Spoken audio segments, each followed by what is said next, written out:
జీవితంలో మధ్యాహ్నం 50 ఏళ్ళ లోపు రామాయణం పూర్తి చేశాను. ఇంకా చాలా విషయాలు మనం మాట్లాడితే కదా.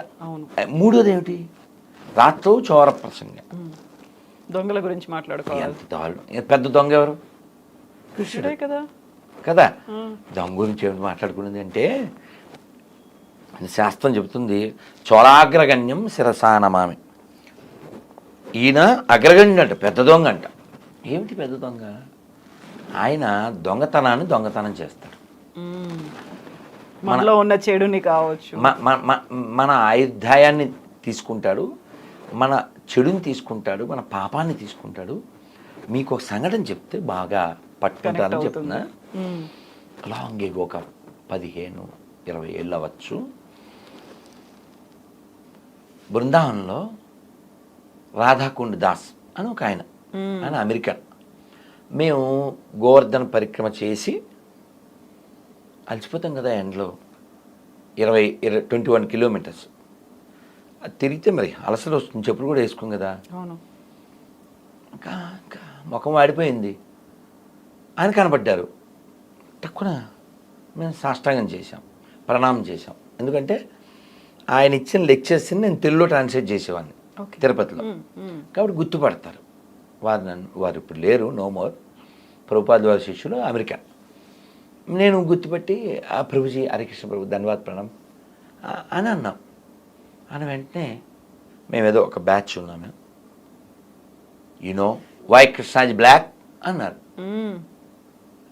మేము అలా స్టేరింగ్ అయిపోయి అలా చూస్తున్నాం. ఆయన ఒక పెద్ద లిస్ట్ చెప్పారు, ఇప్పట్లో సెల్లో అలా ఉంటే రికార్డ్ చేసుకునేవాడు. కానీ మా ఇంట్లోకి 2-3 ఎక్కినాయి. ఆ ఎక్కినాయి చెప్తున్నాను, నాకు చాలా చెప్పేశారు ఆయన. No why Krishna black, because he lives in the eyes of gopis, he take back in the Yamuna, he steal your sin. ఇలా బోల్డ్ అని చెప్పేశారు. నాకు ఈ 3 గుర్తున్నాయి అనుకోండి. అలా యమున నల్లగా ఉంటుంది కదా, ఈ రోజు యమునలో స్నానం చేసేవాడు, అందుకని నల్లగున్నాడు. ఈయన గోపికల కళ్ళల్లో ఉంటాడు ఇప్పుడు, అందుకని నల్లగున్నాడు. మన పాపాలు దొంగిలిస్తాడు, అందుకని నల్లగున్నాడు. ఇలా చాలా చెప్పుకొచ్చారు. అలాగా కృష్ణం వందే జగద్గురు. మన గంగాధర శాస్త్రి గారు మేము కలిసి వరంగల్లో శివరాత్రి కార్యక్రమంలో ఉన్నాం. ఆయన ప్రవచనం ఇస్తూ ఎవరో పిల్లోడితో కృష్ణం వందే జగద్గురు అన్నారట. వాడు పాప ఎక్కువ ఇంగ్లీష్ అయిపోవడం అన్నో ఏదో మొత్తానికి కృష్ణం వండే జగద్గురు అన్నాడు. ఒరే వండే కాదురా, వందేరా నాయన, కృష్ణం వండే జగద్గురు అన్నాడు. వండే కాదురా, వండే 2 days కాదు, వందే జగద్గురురా. అంటే అలా ఎందుకు అంటే మనం చెప్పట్లేదు, శంకర్ల వారు కంటే గొప్పడు కాదుగాను, రామానుజుల వారి కంటే గొప్పడు కాదుగా, మధ్వాచార్యులు, అన్నమాచార్యులు వారు, నారాయణ తీర్థుల కంటే నువ్వు గొప్పడువా? వాళ్ళే కృష్ణుని అంగీకరించారు కదా. శంకరాచార్యుల వారు కాశీలో గంగాతీరం వెంట వెళ్తూ ఉంటే ఒక వృద్ధుడు రుక్కుంకరణే అంటూ వ్యాకరణాన్ని వెళ్ళివేస్తున్నారు. అప్పుడు ఆయన పాడారు, మీ అందరూ తెలుసు ఏం పాడారు, భజ గోవిందం భజ గోవిందం గోవిందం భజ మూఢమతే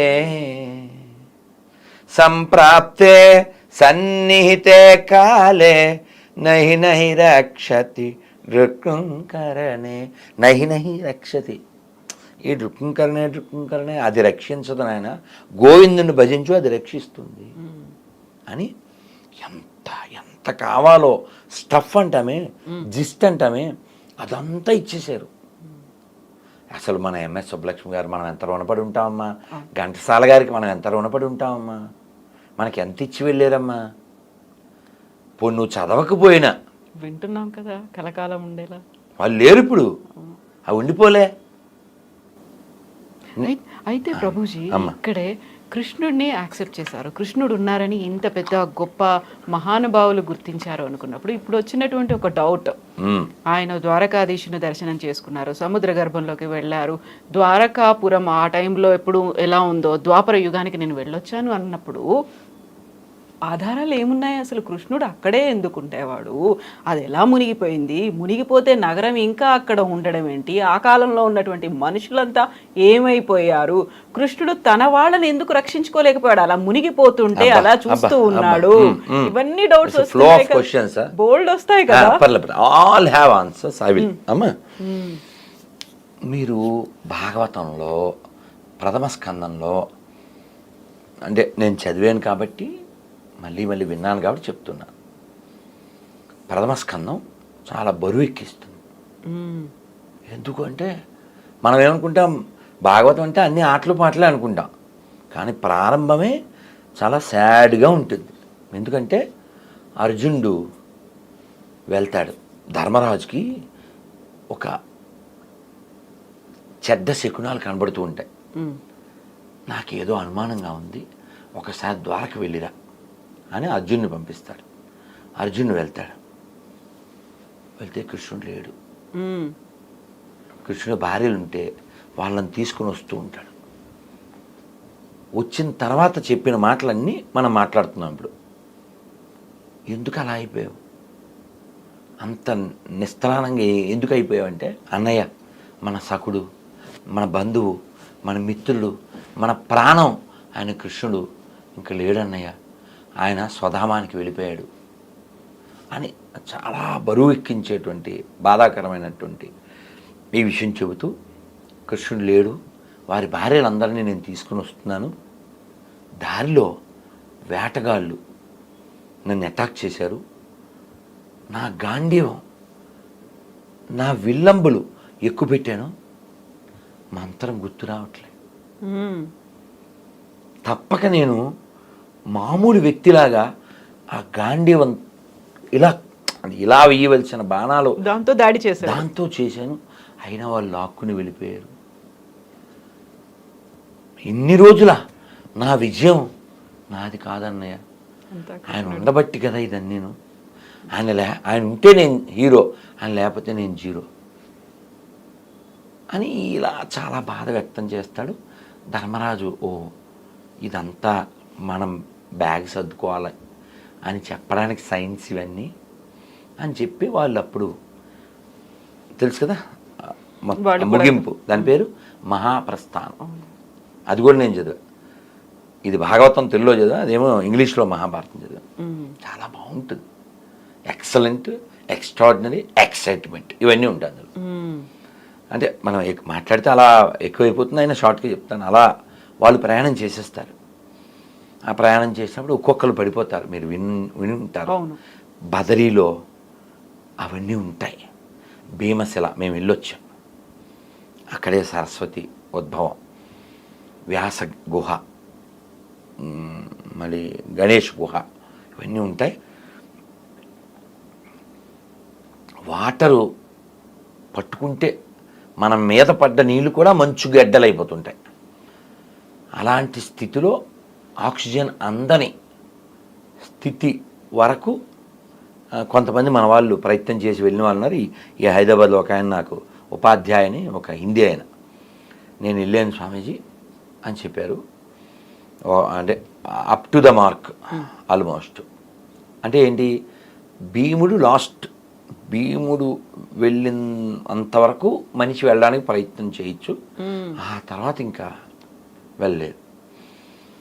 వీళ్ళు మహాప్రస్థానం ప్రారంభించి స్వర్గం వైపు వెళ్తూ ఉంటే ముందు ద్రౌపది పడిపోయింది, తర్వాత సహదేవుడు, తర్వాత నకులుడు, తర్వాత అర్జునుడు. ఇలా పడిపోయారని ముందు నడుస్తున్న ధర్మరాజుకి తెలియదు. ఎవరు చెప్పారు? భీముడు వెనక్కి చూడడం, అన్నయ్య సహదేవుడు పడిపోయాడు అని మాట్లాడు. ముందుకే పదండి పోదాం ముందుకి పైకి. దీన్ని అందుకే వాడారో ఏంటో శ్రీ గారు మహాప్రస్థానం పేరు పెట్టినాడు ఎల్లరు, ఆయన ఇంకో దానికి వాడేరులేండి పుణ్యాత్ముడు. అలా మళ్ళీ అన్నయ్య నకులు పడిపోయాడు, అన్నయ్య ద్రౌపది, అన్నయ్య అర్జునుడు, అన్నయ్య నేను. వెనక్కి తిరగడినా ఒక్క కుక్క ఇందు పట్టు వచ్చింది చివరిది. వస్తే ఇంద్రుడు మాతలే అని వాళ్ళ డ్రైవర్ని పంపించాడు. మీరు ఇప్పుడు నాకు పంపించలే ఆ డ్రైవర్ని? అలా పంపిస్తే ఆయన వచ్చి సార్ ఎక్కడ సార్ అన్నాడు ధర్మరాజుని. ఇది కూడా ఎక్కుద్ది అన్నాడు. చాలా ఊరుకోండి, మీకు ఒక్కరికే వచ్చింది ఇది అవసరం. ఒక్కల స్వర్గమైన సార్ ఊరుకోండి అన్నాడు. అంటే ధర్మరాజు చెప్పాడు, నా భార్య సోదరులు ఎవరు నాతో రాలే, ఇదొక్కటి నన్ను నమ్మి నాతో పాటు వచ్చింది, సో యూ షుడ్ అలౌ అన్నాడు. లేదు సార్ నాట్ అలౌడ్ అన్నాడు. అయితే నేను రానన్నాడు. ఏమన్నా బుర్ర ఉందా సార్ మీకు? కుక్క కోసం స్వర్గం వదులుతాడు ఏంటి సార్ ఎవడైనాను అని ఇంద్రుడు వచ్చి చెప్పాడు. ఇంద్రుడు వచ్చి చెప్పాడు, అదంతా నాకు తెలియదు, నా పేరు ధర్మరాజు, ఇంకా ఉపకారం ఉంది, దీనికోసం ఏదో అనుభవించాలి అని ధర్మాన్ని నేను విడిచిపెట్టినాను అంటే స్టబాన్ అని నిలబడ్డాడు ఆయన. అప్పుడు ఈ కుక్క ఎవరు? ధర్మరాజు, యముడు. ఆయన చాలా సంతోషం, ఆయన నువ్వు నా పేరు కలిగి ఉన్నావు, ఆ ధర్మబుద్ధి ఇంకా ఉందా లేదా, ఏమన్నా ఎరవేస్తే వెళ్ళిపోతావా అని అనుకున్నా. I'm proud of you my son, వెళ్ళినాయన అని చెప్పి రాజా ధ్రువంతే నరకం అని శాస్త్రం. రాజు a king must visit hell అమ్మ, అది రూలు. ఏ రాజు అయినా నరకానికి వెళ్ళి రావాల్సిందే, ఎందుకంటే ఏదో విధంగా దోషం జరిగి తీరుతుంది, ఈ మస్ట్ విజిట్. అలా ధర్మరాజు కూడా అలా నరకాన్ని విజిట్ చేసి మళ్ళీ వస్తాడు. సో ఇదంతా ఎందుకంటే ధర్మం పట్టుకోవాలి, ధర్మాన్ని విడిచిపెట్టకూడదు. దేనికోసమైనా ధర్మాన్ని విడిచిపెట్టకూడదు. ధర్మం కోసం దేన్నైనా విడిచిపెట్టు, దేనికోసం ధర్మాన్ని విడిచిపెట్టు.